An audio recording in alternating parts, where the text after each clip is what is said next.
Bien, bonjour à tous. Merci beaucoup d'être réunis avec nous pour cette cérémonie de reprise du prix N3S 2016. Je tiens d'abord à remercier notre partenaire France Stratégie et tout particulièrement Jean Pisani-Ferry qui nous fait une fois de plus l'honneur et l'amitié de participer à cette remise et qui va remettre avec moi le prix qui est là aux lauréats. Donc merci beaucoup, merci aussi aux membres du jury dont certains sont présents ici. Je rappelle qu'une grande partie de la légitimité de ce prix vient de la valeur des membres du jury. Donc nous avons non seulement France Stratégie, on avait donc Selma Mahfouz qui jusqu'à peu était adjointe au commissaire général. Le directeur de la Sécurité sociale, Thomas Fatome, qui dira un mot tout à l'heure, d'ailleurs au nom du jury, pour exposer le choix du jury, et puis tous les présidents de Haut Conseil, COE, merci Marie-Claire d'être là, HCAM, HCF, HCFIPS, COR, donc voilà, donc un jury très remarquable, et le directeur de la Sécurité sociale, donc j'ai bien dit, et puis Julien Damon, qui est notre conseiller et qui animera le petit débat tout à l'heure. Voilà, c'est la 3e édition de ce prix. Pourquoi, enfin, je ne vais pas revenir sur les raisons de ce prix, mais je rappelle que la protection sociale, c'est un tiers de la richesse nationale que la France consacre à cette protection sociale, et je crois qu'on ne peut pas réfléchir à l'avenir de notre pays, à l'avenir de ses stratégies, à l'avenir de la population sans penser protection sociale. Et à mon goût, la protection sociale est encore peut-être pas assez présente dans ces réflexions des uns et des autres, et ce prix cherche à mettre en valeur un ouvrage qui participe de cette réflexion. Et quand je regarde les ouvrages qui ont été couronnés depuis 3 ans, on trouve à la fois des ouvrages qui cherchent à mieux faire comprendre de l'intérieur le système. Je pense au petit ouvrage sur les assurances maladie de Pierre Lubrat, Didier Tabuteau, je pense à l'ouvrage sur la santé de Dominique Polton, mais aussi beaucoup d'ouvrages qui cherchent à mettre en regard la protection sociale avec d'autres entités. Je pense à l'ouvrage de Laurent Davzy sur les territoires, à l'ouvrage de Pierre Jox sur justice et protection sociale, et à l'ouvrage qui va être couronné cette année, qui nous interroge sur notre protection sociale par rapport à celle d'un pays voisin, et pas simplement sur la protection sociale, mais évidemment protection sociale et compétitivité, protection sociale et économie, enfin, et c'est ça que je trouve est intéressant dans les problématiques, les perspectives, et des ouvrages qui à la fois, je pense, participent de la réflexion publique et utiles pour l'ensemble du débat pour les uns et les autres, mais aussi tout simplement à chacun d'entre nous en tant que simple citoyen, et je suis heureux si ce prix peut permettre de mettre un peu de lumière sur des ouvrages qui, je pense, doivent faire partie de la bibliothèque de l'honnête homme de ce début du XXIe siècle.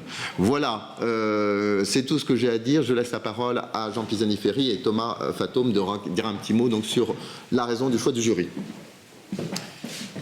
Merci. Je vais essayer de ne pas trop répéter ce qui vient d'être dit par Dominique Libaud, tout en essayant d'éviter d'empiéter sur ce que va dire Thomas Fatome, mais c'est un exercice difficile parce que nous sommes réunis tous pour la même chose et pour les mêmes raisons. Donc un mot sur le partenariat. Je suis très content. Ça fait donc la 3e fois qu'on fait ce prix ici. Je pense qu'il y a derrière ça, il y a une démarche commune qui est construire des ponts entre les institutions et puis le débat intellectuel tel qu'il est animé par des chercheurs, par des praticiens qui sont engagés dans ce débat. Avec le souci effectivement d'ouvrir la discussion, hein, je pense que ça a été une caractéristique des prix qui ont été remis, et avec le souci d'avoir une conception large, on pourrait même dire peut-être impérialiste, du champ de la protection sociale, parce que j'ai redit d'intituler. Donc le prix, c'est dans le champ de la protection sociale. Donc je vois l'année dernière, on a annexé la justice, il y a 2 ans, les territoires, maintenant l'économie allemande. Donc le champ est effectivement large. Mais c'est bien parce qu'effectivement, je crois que c'est ça l'esprit, c'est prendre une conception large et d'éviter de s'enfermer dans des lunettes trop étroites et trop institutionnelles. Bon, ce partenariat, vous l'avez dit, hein, c'est France Stratégie y est doublement associé parce qu'il est partenaire, mais aussi parce que les hauts conseils, Julien Damon, Selma Mahfouz étaient associés au jury. Et donc j'en suis très content. Sur le choix de cette année, et donc là j'en rentre dans un deuxième ordre de mes précautions par rapport à ce que va dire Thomas Fatome. Non, je voudrais dire simplement... Bon, je trouve que c'est très bien que vous ayez choisi de couronner un ouvrage sur l'Allemagne. On pourrait dire que c'est peut-être un hommage à la fameuse déclaration d'Angela Merkel disant que l'Europe représente 7% de la population, 25% du PIB et 50% de la dépense sociale. Mais c'est peut-être pas exactement ça qui était visé par les auteurs. Je crois que ce qui était visé, c'était d'abord d'apporter de la connaissance sur l'Allemagne. Un pays qui est quand même étonnamment assez mal connu. Et c'est assez mal connu parce qu'au fond, nos repères sont très différents, les fondements du contrat social sont différents, les institutions sont différentes, et du coup, et on n'a pas de familiarité. Enfin, on n'a pas la familiarité qu'on a avec les États-Unis, parce que chacun sait que on vient appeler les juges votre honneur dans les tribunaux français, donc ça montre bien une certaine familiarité avec le système institutionnel américain. On suit les débats britanniques, mais ce n'est pas le cas pour l'Allemagne, et donc il y a quand même toujours un peu d'étrangeté. En même temps qu'il y a une fascination, qu'il y a cette idée que c'est le pays qu'on doit imiter, que c'est le pays qui sert de peu de repère, et singulièrement dans la période actuelle. Alors ce que je trouve intéressant, c'est effectivement de voir réfléchir au fait que l'Allemagne a incarné il y a eu différentes images. Il y a eu l'image de Michel Albert, l'économie sociale de marché, tout ce qui était autour du consensus social, et puis il y a l'image Schröder, qui est celle qui nous a marqué dans la période récente, donc la réforme, le côté brutal de cette réforme, les choix assez tranchés dans un certain nombre de domaines par rapport à une situation qui était objectivement difficile. Hein. Je cite toujours cet collègue allemand, Hans-Werner Sinn, qui s'est illustré dans les débats sur la zone euro, mais qui était d'abord un grand provocateur dans les débats internes allemands, et dont le titre du livre, publié en 2003, était « Est-ce qu'on peut encore sauver l'Allemagne ?» C'est pas simplement l'homme malade, c'était « Est-ce qu'on peut encore, est-ce qu'elle était mourante ?» Et donc par rapport à ça, je trouve que c'est bien d'apporter un regard critique, un regard analytique, un regard précis, et je pense que c'est probablement ça, encore une fois, c'est Thomas Fatome qui dira que le jury a voulu souligner. Alors maintenant, l'Allemagne, elle s'incarne dans autre chose aujourd'hui, d'une certaine manière, parce que le débat sur l'Allemagne n'est plus tout à fait le même, mais ça, le livre ne pouvait pas le retracer. C'est le débat sur les réfugiés, c'est le débat sur la valeur constitutionnelle en Allemagne de l'ouverture aux réfugiés, à la détresse de ceux qui fuient la persécution, par rapport à la préoccupation des capacités d'intégration et des capacités d'accueil sont exprimées par un certain nombre d'autres pays, dont le Premier ministre a exprimé récemment la position de la France sur ce sujet. Et cette tension tension interne à l'Allemagne, une tension en Europe entre qui est très incarnée personnellement par Madame Merkel aujourd'hui et de plus en plus d'une certaine manière, cette volonté d'ouverture et d'accueil qui va certainement, à mon avis, transformer assez profondément, quel que soit le devenir immédiat de la politique d'accueil des réfugiés, même s'il est mis un terme à cette politique d'accueil des réfugiés, le simple fait d'avoir accueilli plus d'1 million de personnes, ça va transformer assez profondément, je crois, un certain nombre d'institutions sur le marché du travail, sur la conception du rôle de la protection sociale. Il peut y avoir des mutations dans une société qui aujourd'hui est face à un nouveau défi, et un défi que pour l'instant elle prend en charge à travers l'accueil, le logement, la nourriture, la formation, mais demain qu'elle va devoir pouvoir en prendre en charge à travers toute une série d'autres dimensions et qui vont assez profondément transformer la société et l'économie allemande, me semble-t-il. Par exemple, l'interrogation sur le salaire minimum, je ne pense pas qu'il soit remis en cause, mais en revanche, la manière dont il va évoluer ne sera probablement pas la même dans l'Allemagne d'après l'entrée des réfugiés par rapport à ce qu'on pouvait penser dans l'Allemagne avant. Mais ça ne pouvait pas être traité dans le livre des auteurs, puisqu'ils ont terminé avant. Voilà, je vais m'arrêter là, et encore une fois en disant merci à l'EL3S et merci aux auteurs et le plaisir que j'ai à être associé à la remise de ce prix.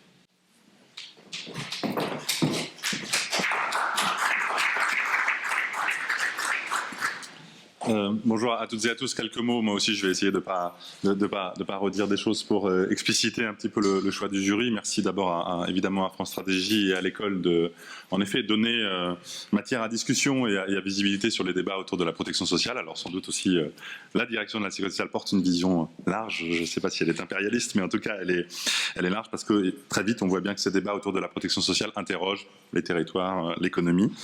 Et voilà. Alors, le jury a évidemment beaucoup travaillé.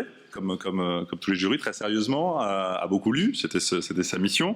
Et les débats ont été intenses, mais assez rapidement, il faut le dire, je ne crois pas trahir l'esprit du jury pour dire que les voix se sont assez vite penchées vers cet ouvrage sur le modèle allemand, pour différentes raisons que je vais très rapidement résumer. La première, c'est que je crois que c'est vrai que le jury essaye d'avoir un peu de continuité et de mettre en avant des ouvrages qui ont une vocation pédagogique, d'explication. On sait que nos sujets de protection sociale sont parfois difficiles, parfois arides, parfois techniques. Nous sommes aussi un acteur, donc, mais nous en rendons compte. Et l'intérêt, je crois, de cet ouvrage est d'essayer de résumer, entre guillemets, en tout cas d'expliciter un certain nombre de problématiques sur justement les raisons du retour de l'Allemagne, comme Jean Pisani-Ferry le disait, comme le livre le dit bien, d'une situation de l'homme malade de l'Europe au début des années 2000 à une sorte d'hyperpuissance économique. Donc voilà, assez rapidement, le jury a considéré que l'intérêt de cet ouvrage était de rentrer assez facilement dans un certain nombre de débats qui, c'est vrai, animent quand même beaucoup la société française et les débats politiques sur faut-il suivre ou pas le modèle allemand, en quoi il est intéressant pour nos politiques publiques en matière de protection sociale, aussi c'est vrai en matière de marché du travail, de politique économique. Et c'est vrai que de ce point de vue-là, je crois que le jury a voulu mettre en avant l'intérêt du travail des auteurs, d'essayer de mieux identifier l'impact finalement de choix d'organisation économique du tissu productif allemand, ce fameux Mittelstand, à la fois aussi évidemment de l'impact des réformes. Le livre essaye de montrer est-ce que les réformes ont été parallèles, est-ce qu'elles ont accompagné, est-ce qu'elles ont favorisé. Et puis l'ouvrage essaye aussi d'illustrer des problématiques autour de la gouvernance, élément aussi intéressant, le rôle des partenaires sociaux, le rôle de l'État, le rôle des entreprises dans ces progrès économiques. Je crois aussi qu'on a été assez unanime pour souligner l'intérêt d'essayer d'ouvrir aussi des perspectives. Alors évidemment, pas les plus immédiates que rappelait Jean Pisani-Ferry à l'instant, mais plus dans le champ en tout cas du livre en matière d'économie, l'arrivée du salaire minimum, et puis à plus long terme évidemment les enjeux démographiques que connaît l'Allemagne. Donc voilà, donc je crois qu'il y a eu un consensus assez fort pour porter ce livre qui encore une fois porte une ambition de pédagogie, d'explicitation qui est à la portée de beaucoup pour rentrer dans des débats qui sont intéressants en matière de compréhension en effet de notre grand voisin qu'on connaît bien mais peut-être pas si bien que ça et de nous apporter et d'apporter au débat public une pierre importante sur les leçons que nous pouvons en tirer. Voilà très rapidement ce que je voulais dire en remerciant à nouveau France Stratégie de nous accueillir ce matin. Je laisse la place à Julien.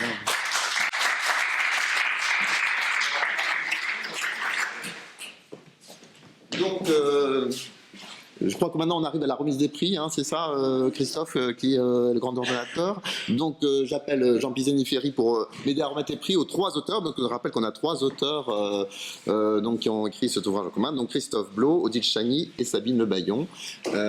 Et alors, on n'a qu'un seul prix en revanche, mais voilà, j'espère que vous n'avez pas trop de difficultés sur. Voilà. Voilà, donc c'est le moment solennel où le... À l'OFCE, on va dire. L'anatomie. Voilà.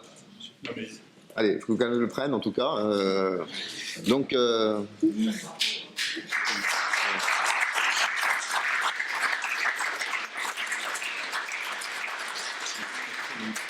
Alors c'est un prix qui a été conçu à Saint-Étienne. Alors je tiens à le dire parce que je rappelle que l'école est à Saint-Étienne.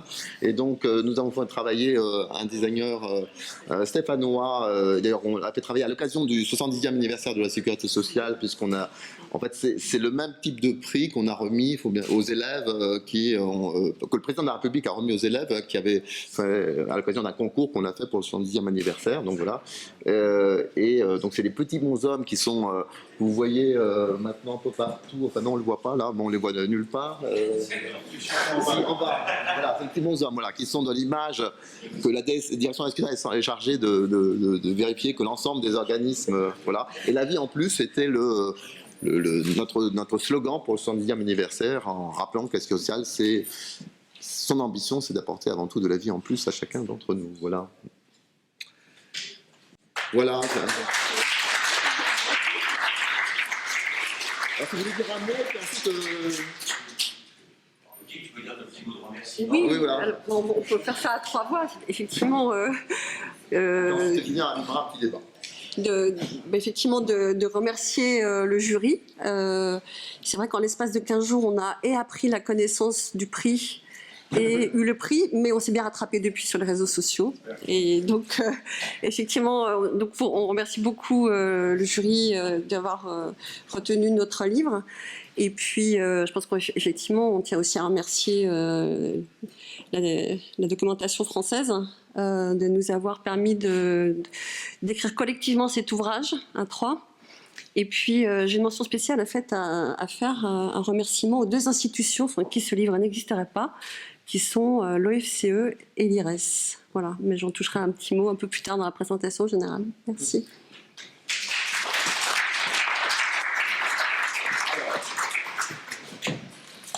Alors, moi, Julien... Oui, maintenant on va discuter du fond avec vous sur le thème qui nous réunit, la question qui vous a été, m'a-t-on dit, imposée par l'éditeur pour faire un titre plus sexy. Faut-il suivre le modèle allemand? Mais je pense que c'est l'ensemble des questions qu'on aura à l'esprit. L'éditeur, d'ailleurs, il faut en dire un petit mot, la documentation française, parce que le prix est neuf, mais c'est la 2e fois que la documentation française est dans cette collection même, et primée, signe naturellement de la qualité des docs en poche, place au débat. Enfin, il est probable que cette variable interviendra, sera en compte lorsqu'on discutera l'an prochain des prochains prix. En tout état de cause, on est ravis d'avoir 3 auteurs, parce que ça va nous permettre, je l'espère, d'animer ça de façon un peu vivante, avec vous aussi, pour discuter de la trajectoire historique, de l'actualité, même si Jean Pisani-Ferry en a dit un mot, elle a été un peu bousculée par rapport à ce qu'est le contenu de l'ouvrage, et des perspectives du modèle allemand, et des convergences et des divergences avec le modèle français. Pour ça, on a 3 auteurs, on a discuté un tout petit peu, ils ont chacun une question, ce qui leur permet de présenter le contenu et de développer des perspectives après ce contenu de l'ouvrage. Et d'abord, Odile Chagny sur la trajectoire, la dynamique de ce modèle allemand. Odile, qui en plus de ça est dans ses murs, puisqu'elle a passé 3 ans à l'ancien commissariat général au plan, et à l'époque, ça s'appelait Centre d'analyse stratégique. Donc, elle sait où elle est. Merci, Julien. Donc, ça va. C'est bon. Ok. Alors, avant, effectivement, d'aborder quelques points sur l'approche globale que nous avons eue de l'économie sociale de marché, on va dire. Juste quelques remarques préliminaires.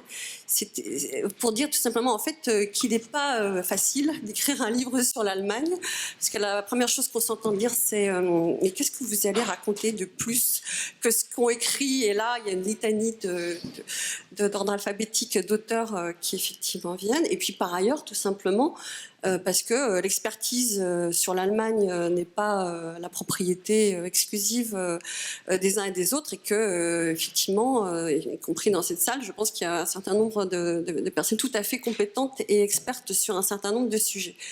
Et que, disons que depuis que l'expertise sur l'Allemagne s'est ouverte aux non-germanophones, effectivement, ça permet aussi une diversité des points de vue, même si de temps en temps, on doit répondre à des coups de fil intempestifs pour traduire des mots très alambiqués que malgré tout, les non-germanophones auront toujours un petit peu de mal à comprendre pour continuer leur expertise. Donc si j'en viens maintenant aux trois principaux points que d'un point de vue un peu général, en fait, notre livre a souhaité essayer de mettre en avant, en tout cas, la spécificité qu'on a essayé d'apporter dans l'ouvrage. Je dirais qu'elle tient pour nous à 3 points. La première, c'est qu'en fait, on a tenté d'apporter une lecture dans un temps un peu long sur les transformations de l'État social, et un temps long qui effectivement permettent aussi de replacer l'histoire et la trajectoire de l'économie allemande en remontant avant les réformes déjà, c'est déjà un premier point, et puis aussi tout simplement à la logique globale de l'ensemble de l'économie sociale de marché depuis une quarantaine d'années. Donc ça, c'était le premier point. Le second, c'était aussi d'apporter des clés de lecture sur effectivement les débats et les positions de l'Allemagne dans le cadre des débats sur la gouvernance européenne, donc, qui effectivement souvent sont interprétés ou ramenés à une sorte d'attachement atavique, comme on aime bien le dire, à l'ordolibéralisme. Et puis le troisième point, en fait, c'était aussi de permettre au lecteur de faire son chemin par lui-même dans l'économie allemande, en lui donnant en fait à voir des chiffres, des références qui lui permettent effectivement de prendre un chemin qui ne serait pas forcément le chemin que nous, on avait opté de prendre. Et sur ce point, je tiens à préciser un petit peu, comme je l'ai dit en introduction, qu'en fait, par plusieurs aspects, ça renvoie à une approche qui est celle qui est une spécificité des 2 instituts qui sont les instituts que nous représentons, qui sont l'OFCE et l'IRES, et que cette spécificité qui a à la fois la capacité à aborder les questions économiques avec un angle qui tienne compte à la fois de l'ensemble des dimensions à la fois économiques, sociales, sociétales, mais avec une entrée un peu macroéconomique d'une part, dans un temps long d'analyse économique de l'autre, avec une logique aussi collective, parce qu'effectivement la prévision est un exercice par essence collectif, et puis aussi effectivement qui rend compte d'une expertise et du capital de connaissances accumulées sur ce pays dans ces 2 institutions, parce que je pense que ce travail-là, en fait, qui est un travail de pédagogie, n'existerait pas s'il n'y avait pas eu, je dirais, des fichiers Excel à rallonge depuis à peu près une trentaine d'années, aussi bien du côté de l'OFCE que de l'IRES, qui nous ont permis aussi d'enrichir notre analyse. Et je pense qu'il nous a permis de la rendre accessible, en tout cas de l'exprimer avec le plus de clarté que nous l'avons espéré. Et puis du côté de l'IRES, de rappeler que la chronique internationale de l'IRES est un support de publication qui a nourri profondément les réflexions accumulées à l'OFCE et qui continue aussi à apporter des éléments d'éclairage sur les acteurs. Et donc en fait, effectivement, c'est un peu ce qu'on a essayé de faire dans cet éclairage. Alors maintenant, je vais illustrer rapidement pour laisser la parole à mes petits camarades pour des points plus précis. Un exemple de cette spécificité, c'est par exemple, me semble-t-il, de dire que dans l'approche que nous avons eue sur la modération salariale, en règle générale, effectivement, la modération salariale, souvent dans les commentaires où certaines approches démarrent avec les réformes Hartz. On ne va pas faire le point sur le fait que les mini-jobs existaient depuis le 19e siècle parce que ça commence un petit peu à se savoir en France. Mais effectivement, il est rare qu'on prenne le temps long, je dirais, de l'histoire des salaires en Allemagne. Or, le temps long de l'histoire des salaires en Allemagne, c'est effectivement ce qu'on a tenté, ce qu'on propose de faire dans le livre, en remontant tout simplement je dirais, au premier fait générateur des difficultés de l'Allemagne, qui sont qu'un pays dont les performances à l'exportation reposaient aussi sur la capacité de gérer une monnaie forte et avec une certaine complémentarité de l'ensemble des dimensions du modèle social, on va dire, qui concourent à gérer cette contrainte que les macroéconomistes appellent une contrainte nominale. En fait, l'Allemagne a rencontré des difficultés dès le milieu des années 80, et c'est un point sur lequel on insiste beaucoup dans l'ouvrage, qui permet de comprendre aussi pourquoi l'ensemble des chocs qui sont venus après ont été des chocs qui ont tout simplement en fait mis un temps très long à s'absorber. Et je pense que l'élément le plus clair pour illustrer ce temps long qu'on met en avant dans l'histoire de la modération salariale, c'est de dire qu'il a fallu tout simplement attendre à peu près le milieu des années 2000 pour que les marges des entreprises aient retrouvé leur niveau d'avant le choc de la réunification. Donc ces points qui permettent un petit peu de porter un regard un peu différent sur le fait que tout d'un coup, à cause des réformes Hartz, l'Allemagne est rentrée dans une période de modération salariale parce qu'on a libéré les mini-jobs. Effectivement, il y a un point qui est important. Il est important de replacer dans leur contexte les réformes et de rappeler que ce temps long est aussi celui d'une économie dont le modèle social est en mouvement permanent. Et effectivement, le dernier mouvement sur lequel nous sommes arrêtés était celui du salaire minimum. Mais les événements qui ont suivi montrent effectivement bien que le débat est toujours d'actualité. Et je pense d'ailleurs qu'en fait, notre ouvrage permet d'apporter certaines clés de compréhension aussi sur le débat sur le Grexit, hein, sur la gouvernance, qui n'était pas dans notre ouvrage. Et puis aussi, effectivement, maintenant, la question n'est pas qu'économique, elle est aussi politique, bien évidemment. Donc, comme je le disais, notre ouvrage a surtout vocation à apporter des clés de lecture que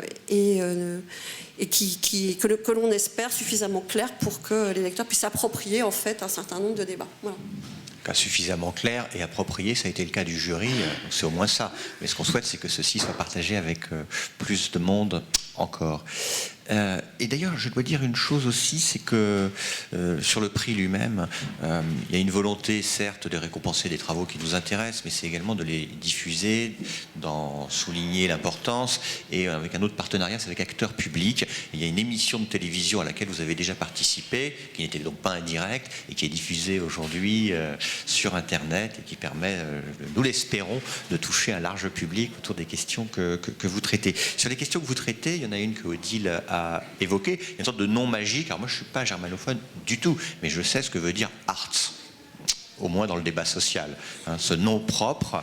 Et depuis une dizaine d'années, enfin autour d'une dizaine d'années en France, on débat du contenu, de la portée, de la reproductibilité de ces réformes. Et là je me tourne vers Christophe Blaud pour savoir ce que l'on peut penser de ces lois Hartz. Alors, merci. Peut-être une première précision, c'est que dans le groupe, je suis aussi non germanophone. Donc, c'est bien ça. Ouf, deux. Éclaire aussi la diversité un peu de nos profils, de notre façon d'appréhender le sujet dans le livre. Donc, à la fois sur, effectivement, à partir de la question de l'économie allemande, comment est-ce qu'on peut l'appréhender d'un point de vue modèle social, trajectoire économique, évolution macroéconomique. Donc, tout ça, c'est nos institutions, c'est nos profils probablement un peu différents à tous les trois qui font une forme de complémentarité et a priori avec une mayonnaise qui a plutôt bien pris pour rendre un ouvrage qui, semble-t-il, au moins a eu la clarté pour le jury. Alors, sur la question des réformes Hartz, elle me semble aussi justement assez symbolique de notre approche et de la façon dont on peut appréhender ce sujet. Parce qu'il y a évidemment, quand on parle des réformes Hartz, ou plus généralement de l'agenda 2010, c'est une question de réforme de l'État social allemand. Donc du coup, ça s'inscrit évidemment dans une question sur la protection sociale en Allemagne, le modèle de protection sociale allemand. Mais ce débat a largement dépassé cette nature-là, puisque très très rapidement, à partir du milieu des années 2000, en Allemagne et aussi en France, s'est amorcé un débat sur ces réformes-là sont-elles à l'origine du regain de croissance en Allemagne que l'on observe à partir de 2005-2006 et qui s'accélère ensuite, de la résilience de l'économie allemande pendant la crise, et un débat aussi aujourd'hui qui s'ouvre sur la question de l'impact des réformes Hartz, c'est en termes de divergence européenne, comment est-ce que ça s'inscrit dans un peu l'évolution de l'ensemble des équilibres ou des déséquilibres macroéconomiques européens. Il y a eu un débat ici même il y a pas très longtemps sur ce point-là. Donc au travers de cette question-là, on peut déjà avoir effectivement plusieurs angles de réponse et on a essayé un peu d'aborder ces différents angles-là dans le livre. Alors, l'idée n'est pas, dans ce temps assez court de présentation, de revenir en détail sur ce qu'ont été les réformes. Elles sont documentées dans le livre, dans d'autres ouvrages. Il y a un très bon petit encadré, donc ça c'est parfait. Voilà, il y a des éléments. Donc dans un des chapitres, le chapitre 4, plutôt d'inviter à la lecture du livre plutôt que de vous le lire en direct, mais peut-être de donner quelques messages un peu que nous souhaitons, que nous avons voulu faire passer au travers de ce premier sujet. Donc le premier message que l'on essaye de faire passer, c'est sur la question un peu assez forte en France, mais pas uniquement, il y a eu beaucoup de publications aussi en Allemagne sur ce point, c'est quel est le rôle des réformes Hartz dans le regain de croissance.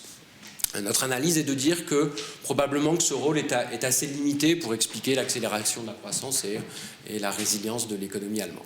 Il y a d'autres facteurs qui ont joué, qui sont importants pour comprendre un peu les performances économiques allemandes depuis ces 10 dernières années. Encore et que les réformes Hartz, à notre sens, n'ont pas joué le rôle essentiel. Pour autant, il y a des éléments assez importants dans la dynamique du marché du travail, ce qu'a rappelé Odile à l'instant, sur la modération salariale, donc sur un épisode de modération salariale de long terme, qui est un facteur assez important de redressement des marges des entreprises, et donc qui permet aux entreprises et à l'économie allemande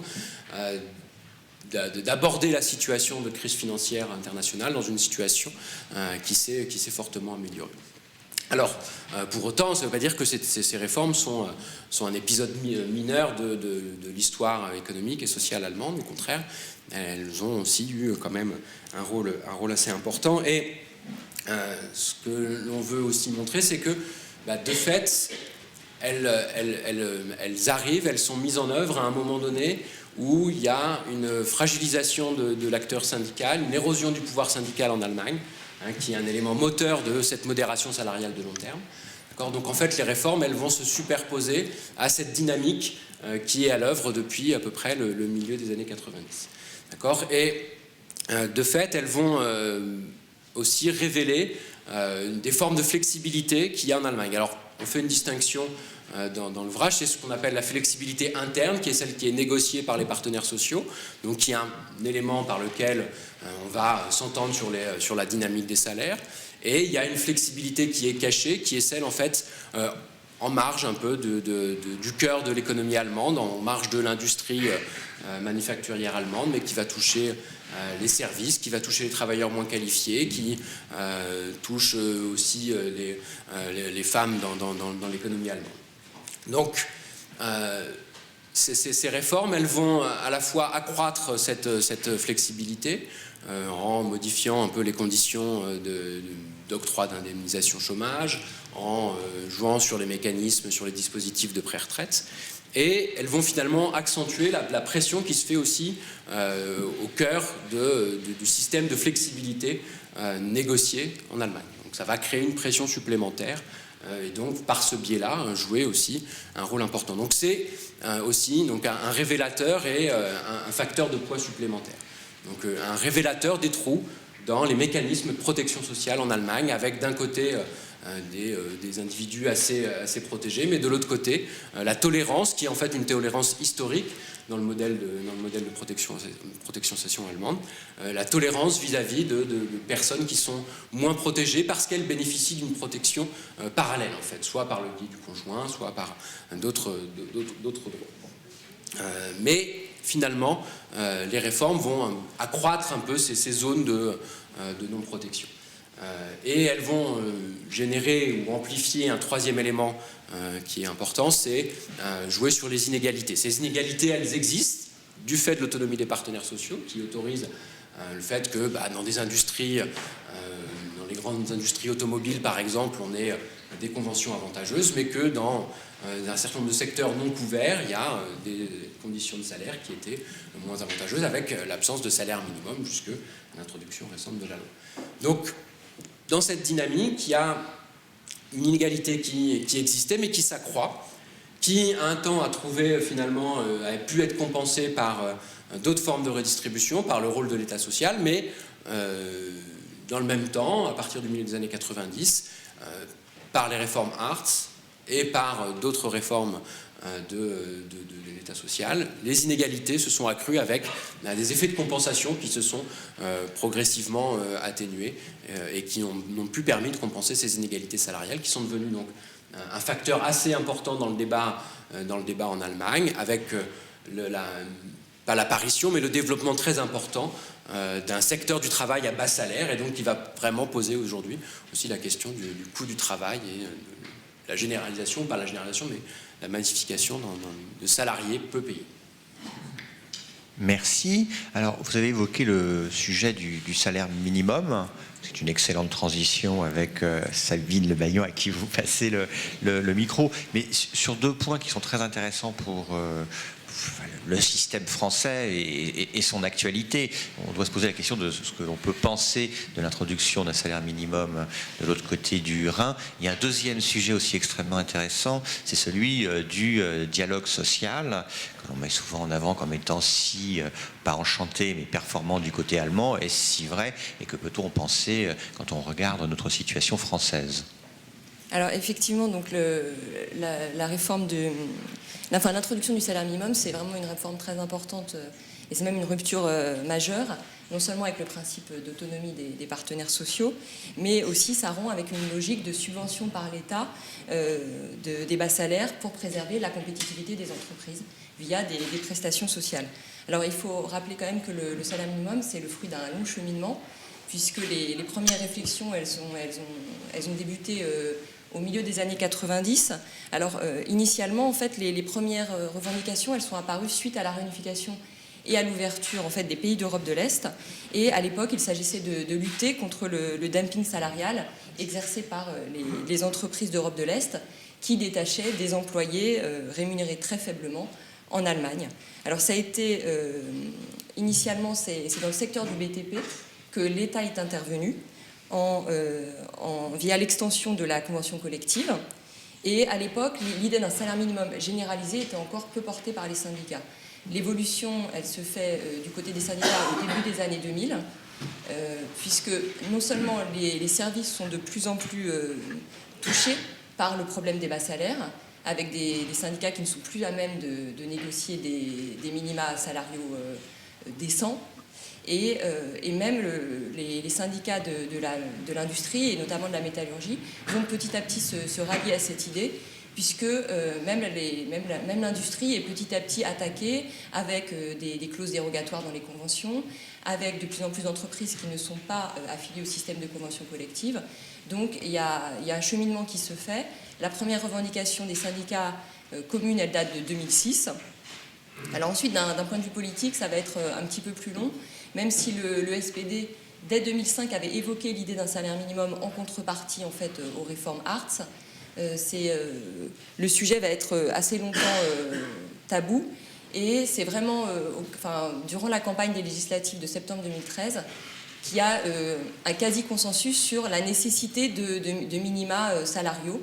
Alors d'une façon ou d'une autre, puisque la CDU plaidait plutôt pour une obliger les branches où il n'y avait pas de minima à en instaurer, et plaidaient pour une extension plus systématique des conventions existantes. Et finalement, c'est la position du SPD qui l'emporte, celle d'un salaire minimum légal généralisé. Alors, ce salaire minimum, il ne signifie pas qu'il n'y a plus de place pour les partenaires sociaux, puisque déjà, en fait, il faut rappeler la loi en fait, qui instaure ce salaire minimum et qui, à côté aussi, réforme les procédures d'extension des conventions collectives, elle s'appelle la loi de renforcement de l'autonomie tarifaire. Donc il y a vraiment l'idée de conserver une place importante pour les partenaires sociaux. L'État intervient initialement en fixant ce salaire minimum à 8,50 €, mais l'idée c'est que les partenaires sociaux conservent une place par la suite. D'ailleurs on l'a vu puisque dès 2014 il y a eu énormément de négociations puisque la loi en fait permet aux entreprises de déroger à ces 8,50 € durant une période transitoire de 2015-2017 si des conventions collectives sont signées et prévoient une convergence progressive vers les 8,50 € en 2017. Donc vraiment, les partenaires sociaux se sont saisis de cette occasion de négocier. Il y a eu beaucoup de négociations en 2014. La loi, donc je l'ai dit, va faciliter l'extension des conventions collectives. Et puis, un dernier point donc, sur cette loi, c'est aussi que le salaire minimum, contrairement à la France, il ne sera pas revalorisé de façon automatique. Ce sera le fruit d'une concertation entre les partenaires sociaux. Et donc là, le premier test, il va avoir lieu mi-2016, donc ça va être intéressant de voir, de voir comment ça se passe, en sachant qu'effectivement, il y a des risques de blocage, puisque, vous parliez de est-ce que c'est rose ou pas, sur la négociation collective, on a vu que, effectivement, l'instauration du salaire minimum, elle a été rendue nécessaire, puisqu'il y avait un certain nombre de blocages. Les conventions, par exemple, collectives étaient de plus en plus difficilement étendues, puisqu'il y avait donc parfois des vétos de la part de l'une ou l'autre des parties. Donc voilà, les partenaires sociaux conservent une place importante. Et je voudrais finir aussi sur les premiers bilans qu'on peut un petit peu essayer de tirer de ce salaire minimum, même si on est juste un an après l'instauration, donc on manque encore un peu de recul. Ce qu'on peut d'ores et déjà noter, c'est qu'il est apparu très difficile, et pour les instituts et pour le gouvernement, de s'accorder en fait sur le nombre de personnes qui sont potentiellement concernées par ce salaire minimum. On est en fait entre des estimations de l'ordre de 3,7 à 6,6 millions. On a une fourchette très large. Donc cette difficulté pour non seulement mesurer le nombre de personnes qui est potentiellement concernées, et aussi à du coup contrôler l'application de cette loi, elle tient à l'absence de durée légale du travail en Allemagne et au fait que la durée, elle est négociée soit au niveau de la convention collective, soit au niveau du conseil d'établissement. Or, parmi les personnes qui ont moins de 8,50 €, il y en a beaucoup, 70% qui sont dans des entreprises où il n'y a pas de conseil d'établissement. Et donc la durée du travail, ça pose la question de ce contrôle de la durée du travail. Et ça rend délicate donc la mise en place de cette loi. Alors au-delà de ces aspects juridiques, et je vais essayer de finir rapidement sur les premiers effets économiques, alors on manque évidemment de recul, mais les premières estimations, notamment de la Bundesbank, montrent au niveau agrégé un impact de 0,6 points à peu près du salaire minimum sur les salaires au début de l'année 2015, et on voit notamment un impact qui est clair sur les non qualifiés, en particulier dans les nouveaux lenders. Et enfin, un dernier point sur l'emploi, puisque la loi a rendu les mini-jobs moins attractifs, et avec notamment des transformations de mini-jobs en emploi classique, soumis à cotisation sociale. Et donc, on voit des premiers résultats positifs au vu des attentes du législateur sur ce point. Merci beaucoup. Ah, mais j'ai le micro, Odile, tu peux le prendre. Hein. Jean Pisani-Ferry, tout à l'heure, nous a tendu une belle perche quand même sur l'actualité des problèmes sociaux, ce à quoi est confronté, ce à quoi se confronte le modèle social allemand. C'est cette question absolument majeure, partout en Europe, peut-être partout dans le monde, des réfugiés. De votre point de vue, au regard de cet ouvrage que vous allez certainement continuer à faire vivre dans une deuxième édition, si vous aviez à écrire aujourd'hui la deuxième édition et le chapitre sur cette question des réfugiés, qu'est-ce que vous diriez? Et là, ils se disent, qui l'écrira? On a pour un petit moment. Oui. La première chose qui qui va de soi dans le contexte dans lequel ça s'est passé. C'est-à-dire que quand la décision a été prise, et c'est ça qui est frappant pour l'observateur, c'était qu'il fallait être un pays fort pour se sentir capable d'ouvrir ses frontières. Et en fait, on ne va pas rentrer dans les considérations politiques, parce qu'effectivement, ça renvoie quand même au fait que l'Allemagne est depuis 10 ans sous coalition, et que quand même, juste un point, c'est que les réformes Hartz ont miné durablement la base électorale du SPD, parce que c'est quand même un point important, c'est-à-dire que quand on discute avec certains Allemands, ils nous disent en termes de recommandations de politique publique, on peut vous assurer une chose, c'est qu'effectivement, ça nous a définitivement et durablement basé notre base électorale. Mais dans ce contexte de coalition, donc la décision qui a été prise par la chancelière, le contexte d'interprétation, en tout cas la logique d'interprétation qui vient tout de suite, c'est que l'Allemagne a d'abord été un pays, a déjà été par le passé un grand pays d'accueil migratoire au moment de la chute du rideau de fer, et que sur les estimations, parce que je laisserai Sabine revenir sur les difficultés qu'on a à appréhender les flux, qui sont beaucoup plus complexes que les 1 million affichés, de même que sur le salaire minimum. Quand on a 2 millions d'écarts, c'est quand même assez impressionnant. Hein. Ça veut tout simplement dire qu'on ne sait pas combien de gens sont concernés. Mais effectivement, il y a la partie, il y a un contexte économique et démographique qui était très favorable à la capacité d'accueil de l'Allemagne. Après, je pense que d'autres que moi seraient capables de le dire. Oui, et tu as passé la parole à Sabine. Sur les flux, la hauteur des flux, la qualité de la statistique, oui, l'ampleur que l'on peut avoir à l'esprit des problèmes, des solutions qui se posent. Non, en fait, c'est vrai que c'est... Voilà, faut peut-être pas rentrer dans des considérations trop techniques, mais on a effectivement beaucoup de difficultés à mesurer précisément. On annonce c'est sûr qu'il y a un phénomène de grande ampleur. Ensuite, effectivement, il y a des chiffres de l'ordre de 1,1 million qui sont annoncés sur le nombre de réfugiés accueillis en 2015. On sait que il y a des personnes qui sont comptabilisées plusieurs fois, certaines qui ensuite continuent, finalement ne demandent pas l'asile en Allemagne et poursuivent en Europe en fait leur chemin. Et donc pour l'instant on a quand même 500 000 demandes, de l'ordre de 500 000 demandes d'asile, donc c'est extrêmement important en Allemagne en 2015. Et donc c'est vrai que l'Allemagne est confrontée à des défis importants, puisqu'en fait parmi les réfugiés, donc la grande majorité est jeune. Donc il y a un accueil non seulement scolaire, il y a aussi un accueil en termes de formation, puisque les premiers éléments qu'on a, ça montre effectivement des personnes qui ont moins de qualifications qu'une certaine immigration que l'Allemagne pouvait connaître jusqu'à maintenant. Donc ça pose des défis importants en termes de qualification, en termes de cours de langue aussi, on va le dire, ça paraît évident mais c'est important, et en termes d'accueil scolaire. Donc effectivement ça pose des défis importants et qui peut-être aussi sont à l'origine d'un certain revirement de l'opinion par rapport à l'enthousiasme peut-être qu'on avait observé aussi au début. Christophe, vous voulez dire un mot sur cette affaire ? C'est assez complet, donc... Voilà. Ah oui, donc vous félicitez vos deux collègues, c'est très bien, parfait. Donc c'est pas vous qui ferez cette partie de la réédition. J'ai envie de vous poser une question que l'on reposera en conclusion à Jean Pisani-Ferry. Oui, vous avez un titre quand même à cet ouvrage. Et ce titre est une question, faut-il suivre le modèle allemand ? Qu'est-ce que vous répondez chacun d'entre vous à cette question ? Odile, qui est toujours la première. Oui. Je commence.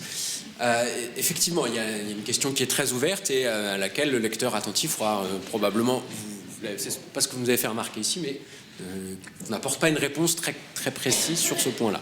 Et donc maintenant, c'est-à-dire que notre conclusion n'est ni oui ni non, on ne conclut pas sur ce point.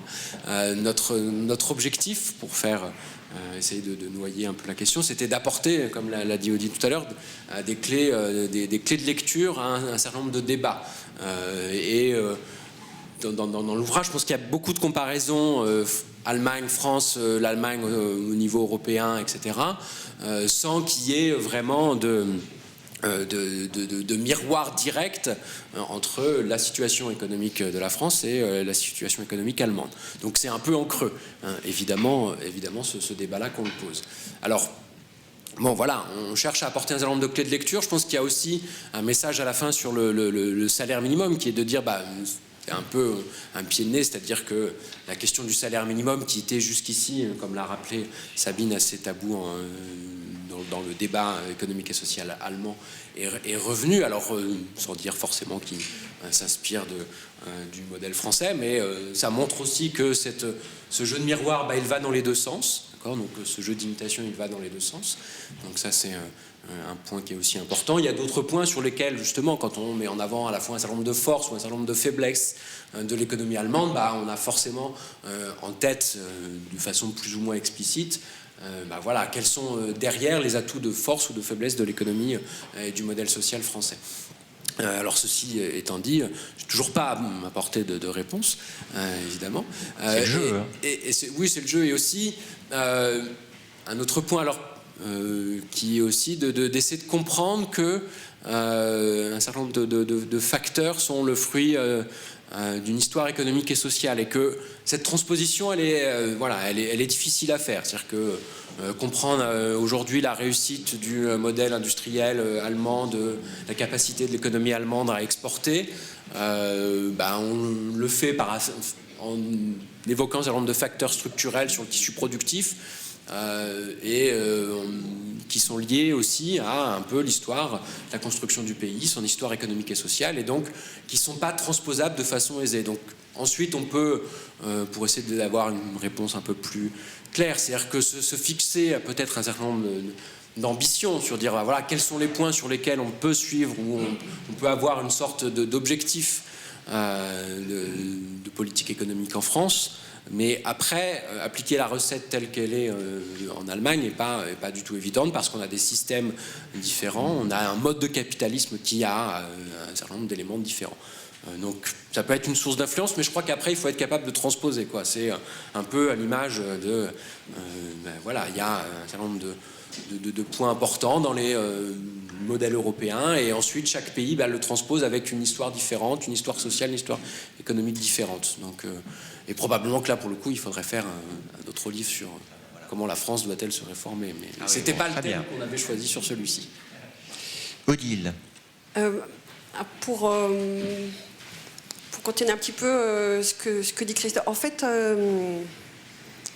je pense que là où on apporte des éléments sur la dimension de transposition, c'est qui moi me paraissent fort, c'est ce qui relève de la démocratie sociale. C'est-à-dire qu'en fait, ce que nous montre l'histoire du modèle social allemand et l'économie sociale de marché, et dans l'histoire et dans le temps de l'affaiblissement et du renforcement de ces acteurs-là, c'est qu'en fait, la question de l'empowerment est fondamentale, mais que en gros, dès lors que l'acteur qui négocie n'a pas les pouvoirs de la négociation sera faible.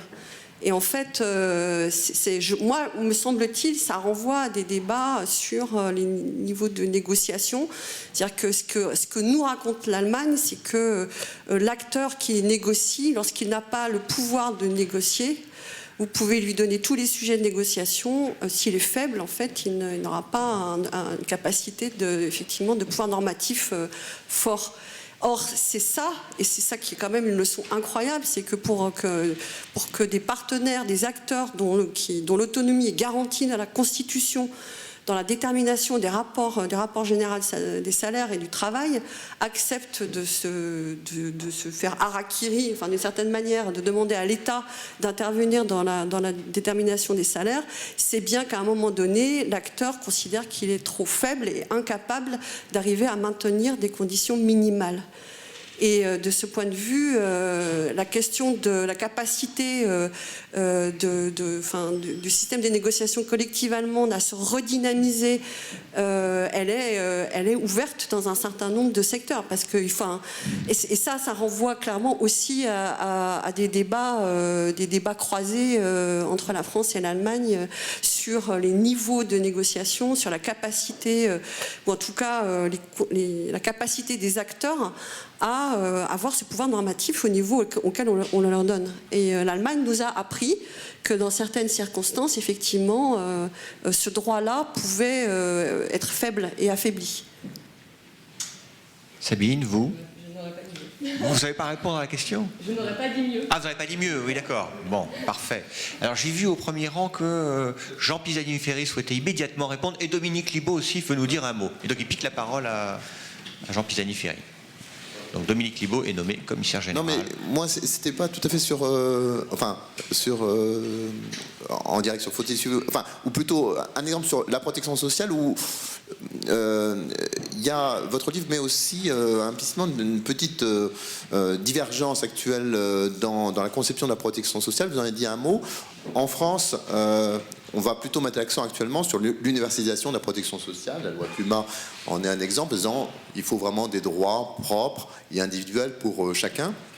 Alors que vous le dites, l'Allemagne est plutôt restée sur un système bismarckien, avec des droits plutôt contributifs, et en acceptant qu'une partie de la population n'ait pas le même niveau de droits et de contribution, mais que ça repose en grande partie sur le fait qu'il y ait des droits dérivés qui rendent ça supportable.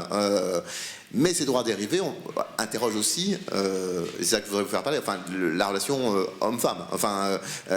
C'est que,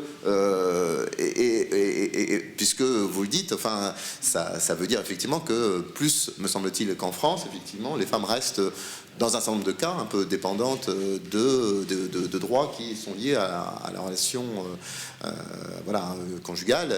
Et vous rappelez aussi, sur le marché du travail, le fait que les femmes sont plutôt à temps partiel, que donc est-ce qu'il n'y a pas, moi ça me frappe un peu cette divergence actuelle à partir, alors que généralement on va dire dans le système Esping-Andersen, Palier, tout ça, modèle totalement identique France-Allemagne, cette relative divergence restante, mais qui me semble assez liée à finalement la façon dont on appréhende le sujet femmes-hommes en matière de protection sociale.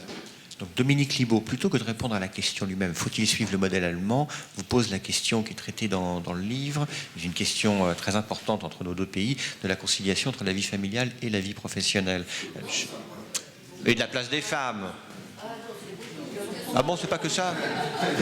Bon, d'accord. Bon, il pose une question plus large encore. Bon, d'accord. Et il vous dit qu'il y a d'un côté un modèle bismarckien qui serait allemand et un modèle bismarckien français qui se transformerait. Et donc, notre universel, on peut le faire en deux temps. Ok. Il y a la vocation française universelle qui se Beveridge, si j'ose dire, et il y a l'Allemagne qui resterait bismarckienne. Et après, il y a la question des femmes.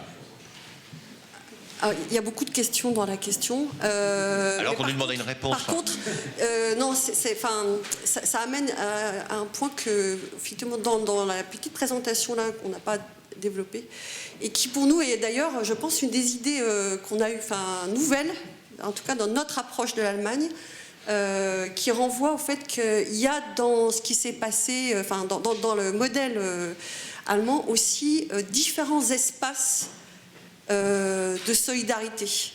Et effectivement, ces espaces-là, c'est la convention, c'est la branche, c'est la famille et c'est le système de redistribution. Et en fait, on peut pas comprendre pourquoi les femmes ont longtemps accepté d'avoir des mini-jobs si on ne comprend pas que la famille joue ce rôle d'espace de redistribution. Et de même qu'on ne peut pas comprendre la rupture dans le système des négociations collectives allemandes si on ne comprend pas qu'à un moment donné, il y a eu un grippage des espaces de redistribution dans les négociations collectives. Et ce qu'on a essayé de mettre en avant, c'est de montrer qu'en fait, il y a eu des moments de grippage progressif dans ces espaces-là de solidarité, d'abord marchands, je dirais, puis qui ont été compensés à un moment donné par les systèmes de redistribution dans un régime principalement basé sur l'assurance du revenu salarial, pour reprendre les termes de la sécurité sociale. Mais bon, on ne va pas rentrer dans le fait qu'il y a aussi des avantages non contributifs et le financement par l'impôt, parce que ça rentrera sur des considérations trop techniques. Mais qu'en fait, il y a eu un moment donné où ça a été compensé dans la famille, et le moment clé, vraiment, pour comprendre les réformes, pour comprendre ce qui s'est passé en Allemagne, c'est le moment où l'État a commencé lui-même à être en retrait, c'est-à-dire où il y a eu les réformes de la protection sociale qui, en fait, ont atténué la compensation qui était permise par le système de redistribution. Et c'est à ce moment-là qu'en fait arrive, je dirais, l'effet qui se coule des réformes Hartz, qui se surajoutent à ça et qui en fait font basculer dans une perception différente des inégalités. Tant que les inégalités marchandes étaient compensées par le non-marchand informel dans le couple et le système de redistribution, tout ça en fait était probablement, a été toléré, a été toléré par la société. Et il y a eu ce moment de bascule qui est le moment du début des années 2000. Donc je laisse Sabine sur la situation enfin, parce que tu... T'as très bien explicité notre position sur le sujet. C'est Odile la chef. Non mais c'est juste pour compléter, effectivement. Donc effectivement, le salaire minimum, ça intervient aussi pour essayer de corriger, du point de vue du revenu. On sait que les bas salaires, ça concerne beaucoup les femmes, que ça concerne beaucoup les services, les mini-jobs. Et le salaire minimum, c'est aussi pour venir pallier un petit peu à une défaillance et puis à une évolution de la société où effectivement se pose la question de l'égalité entre l'homme et la femme, et par rapport à un modèle où typiquement on va dire où l'homme était avec un salaire élevé dans l'industrie et la femme avec un salaire plus faible dans les services. Donc le salaire minimum, ça participe aussi à un questionnement sur ce sujet-là. Il y a une volonté de lutter contre ces inégalités. Ok, alors, ce qu'on a prévu, c'est qu'il y ait un temps tout de même d'échange avec nos auteurs. Jean, si je souhaite réagir maintenant ou après, comme il veut. Ça dépend, c'est Dominique qui décide. Pardon. Oui, deux points. Un point sur les réformes. Je pense que un point que vous mettez en avant, c'est effectivement le côté un peu endogène des réformes, d'une certaine manière. C'est-à-dire, c'est pas du tout la même situation qu'on a connue dans certains pays d'Europe du Sud, où les réformes sont venues soit complètement de l'extérieur, soit à travers exclusivement la réponse politique à une situation. C'est-à-dire que là, en Allemagne, il y a une... c'était le papier de Dussmann qui l'avait bien montré, c'est-à-dire qu'il y a une réponse endogène d'une partie du système de négociation sociale, et puis il y a le complément qui est apporté par les réformes. Ça, vous le montrez bien. En revanche, il y a des points sur lesquels il y a eu des choix qui sont des choix très tranchés, qui sont à ce moment-là des choix de politique publique. Par exemple, c'est frappant quand on regarde la structure des dépenses publiques, de voir qu'en Allemagne, les dépenses de protection sociale ont été mises au second rang et les dépenses d'éducation en premier. C'est-à-dire, dans le même temps où on a baissé les dépenses de protection sociale, on a augmenté les dépenses d'éducation. Et ça, c'est un choix de politique publique qui ne provient pas de la mécanique de la négociation collective. C'était complètement... Et ça, c'est pas quelque chose que vous mettez en avant. Dans votre analyse, vous êtes même très centré sur le marché du travail. Alors, il y a un petit silence parce que la question était... En fait, il y a plein d'angles morts dans le livre. Donc, c'en est un. C'est vrai que... ensuite, je vais te passer la parole, Christophe, parce que... Pas monopolisé, mais il y a des angles morts. L'angle qu'on a appris était l'angle de la cohérence du modèle social, les différentes dimensions. Et donc déjà, effectivement, c'est expliciter cette cohérence et apporter la lecture dans les éléments de rupture ne permet pas de traiter l'ensemble des sujets. Et je suis effectivement, on peut être d'accord avec le fait que tout ce qui concerne notamment le chapitre sur les dépenses, la politique des dépenses publiques, je dirais, a été un point qui aussi, en fait, j'irais passer à la trappe, ce qui était prévu au départ. Mais voilà, vous nous mettez devant le fait. Non, mais. Qu'est-ce que vous en dites? C'est quand même un élément important. Le fait est. C'est-à-dire de rebasculer sur les dépenses d'éducation. L'Allemagne, au début des années 2000, s'aperçoit qu'elle est très en retard sur PISA. Elle fait un effort sur les dépenses d'éducation et d'une certaine manière, elle le finance par réduction des dépenses sociales. Alors d'abord, les niveaux ne sont pas décidés au même... Enfin, je dirais, les instances publiques, les pouvoirs publics qui ont décidé n'étaient pas au même niveau. Et donc, ce qui s'est décidé au niveau des lenders, en gros, a été aussi fait en termes d'arbitrage sur d'autres dépenses publiques. C'est-à-dire qu'il faut pas... Enfin, si on prend l'ensemble des paquets, dans ce cas-là, il faut avoir en tête qu'à un moment...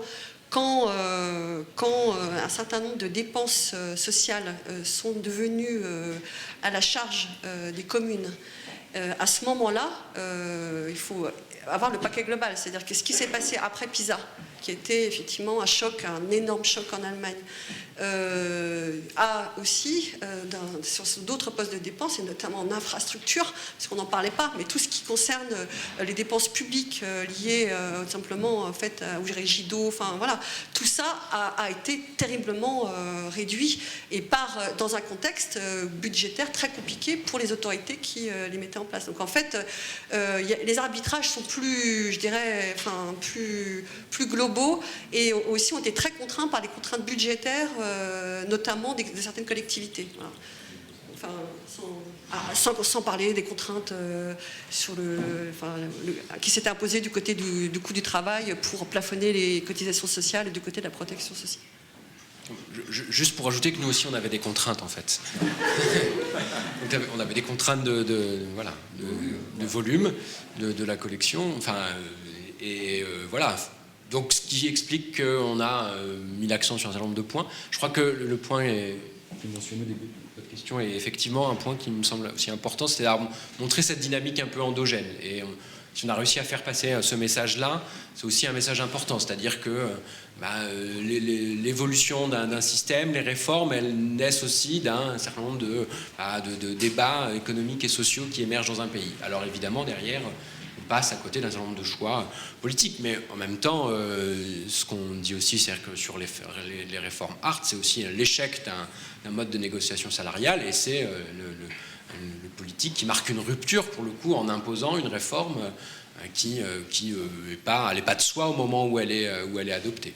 Donc, et cette dynamique-là, on l'a probablement effectivement sur d'autres points qu'on n'a pas abordés, qui sont des choix effectivement importants. Alors on aborde un peu le système éducatif, mais plutôt côté un peu apprentissage et tissu industriel, et on ne l'a pas peut-être sur ce biais-là, qui est un point évidemment important sur lequel il peut y avoir aussi pour le coup une réflexion en écho à faire en France actuellement. Je vous propose que nous cessions cette session. Peut-être un petit mot de conclusion.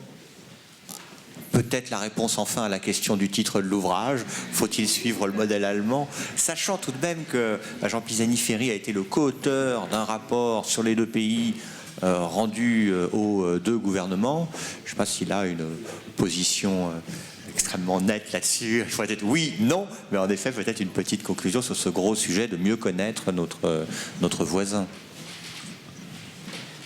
Bon, je ne peux pas me dérober, c'est ça, cette question. Non, mais je pense que c'est bien de mesurer, parce que par rapport à cette fascination, cet exemple, c'est bien de mesurer que sur un certain nombre de points, effectivement, il y a des choses qui ne sont pas enviables en Allemagne. Donc, et puis, il y a des sujets que l'Allemagne n'a pas nécessairement bien pris. Donc, je pense que vous le dites. On le disait aussi dans notre rapport avec Henrik Enderlein. On disait le risque de l'Allemagne, c'est un risque d'autosatisfaction par rapport au moment où on écrivait, c'est-à-dire il y a la fin 2014. C'est un risque d'autosatisfaction par rapport au sentiment que tout a été fait, tout a été bien fait, et que donc on n'a plus à se préoccuper d'un certain nombre de questions qui, en termes de défis du moyen terme, étaient particulièrement forts pour l'Allemagne. Bon, depuis, il s'est passé un certain nombre de choses, et je ne suis pas sûr qu'effectivement l'Allemagne soit dans un état d'autosatisfaction par rapport à la crise des réfugiés. Maintenant, du point de vue français, qu'est-ce qu'on doit retenir ? Moi, il me semble qu'on doit retenir... on doit d'abord rappeler que chaque pays, évidemment, a ses institutions, ses problèmes, ses manières de les traiter, ses manières de les résoudre, donc il ne s'agit pas d'imiter. Mais je pense qu'il y a deux choses qui sont frappantes quand même et qui restent dans l'expérience allemande. D'abord, c'est le rythme. Le rythme, c'est début des années 2000, la découverte que l'Allemagne était rentrée dans l'euro avec un taux de change surévalué, qu'elle avait, au fond, toute l'absorption du choc de l'unification l'avait conduit dans cette situation. Il faut rappeler que l'Allemagne était en déficit extérieur quand la France était en excédent extérieur à l'époque. Donc la réponse, que ce soit la réponse endogène avant les réformes, que ce soit la réponse des réformes, c'est vraiment une volonté de prendre ce problème à bras le corps. Et dans un rythme qui est un rythme très soutenue. Alors, on sous-estime a posteriori toujours le côté chaotique des choses. La réforme Schröder, ça a été quand même assez chaotique. C'était arrivé à un moment où donne la commission Hartz. La commission Hartz, les gens lui disent voilà une liste de choses que vous pourriez faire. Il prend c'était un CD, il prend le CD, il dit on fait tout. Donc, un certain nombre de réformes ont été faites au mauvais moment, ont aggravé dans la situation de l'économie allemande dans le court terme, ont aggravé le coût social des réformes, etc. Donc, il y a eu un côté chaotique. Mais néanmoins, il y a ce côté volonté d'agir de manière large et volonté d'agir de manière très soutenue dans le temps, avec la volonté de traiter un certain nombre de problèmes, au fond, bien ou mal, mais de les traiter. Si on prend par exemple la réforme de la formation professionnelle en Allemagne par rapport à notre pratique de la réforme de la formation professionnelle, nous on a fait 3 réformes, on sait qu'il va en falloir d'autres. Bon, les Allemands, à un moment, ont pris les choses à bras-le-corps et ont réformé leur système de formation professionnelle. Bon, il y a un certain nombre, là-dessus, je dirais, sur l'ambition et le rythme, il y a des choses à retenir. La deuxième chose, c'est aussi sous-jacent, c'est dit dans votre ouvrage, c'est l'économie, ce qui est demandé à l'économie qui est soumise à la concurrence internationale par rapport à ce qui est demandé à l'économie qui n'est pas soumise à la concurrence internationale. Et ça, c'est très frappant de voir à quel point l'Allemagne a fait de manière systématique le choix de l'industrie. Alors moi, je ne pense pas qu'il faille toujours faire le choix de l'industrie, mais c'est vrai que quand on regarde l'équilibre en fait, entre la partie de notre économie qui est sujette, et Diceni l'a bien montré dans un papier avec Frédéric Lenné qu'on a publié, quand on regarde l'équilibre entre la partie de notre économie qui est soumise à la concurrence internationale de manière intensive et la partie qui en est plus protégée, d'une certaine manière, on a fait porter beaucoup plus l'effort sur la partie de l'économie qui est la plus soumise à la concurrence internationale, avec la conséquence que cette économie souffre beaucoup. Et en Allemagne, d'une certaine manière, il y a le choix inverse. Et d'une certaine manière, les mini-jobs, c'est aussi l'expression du choix inverse. C'est-à-dire c'est des jobs de service, et les salaires dans l'industrie sont des salaires élevés, plus élevés qu'en France, pour des niveaux de qualification, en tout cas pour les niveaux de qualification moyens et supérieurs. Donc là aussi, il y a une question pour nous qui est dans la répartition des efforts. Au fond, comment on traite ces différentes parties de l'économie dont l'intensité, encore une fois, des défis n'est pas exactement la même. Et je pense que sans aller jusqu'à dire tout pour l'industrie, comme on le dit trop facilement, je pense en Allemagne, et notre économie n'est pas la même et nos problèmes ne sont pas exactement les mêmes de ce point de vue-là, je pense que la leçon en termes d'équilibre entre ces deux secteurs est aussi quelque chose qu'il faut retenir. Comme entre l'éducation et le reste de la protection sociale. Bon, je vous propose qu'on applaudisse nos puissances invitantes et nos lauréats.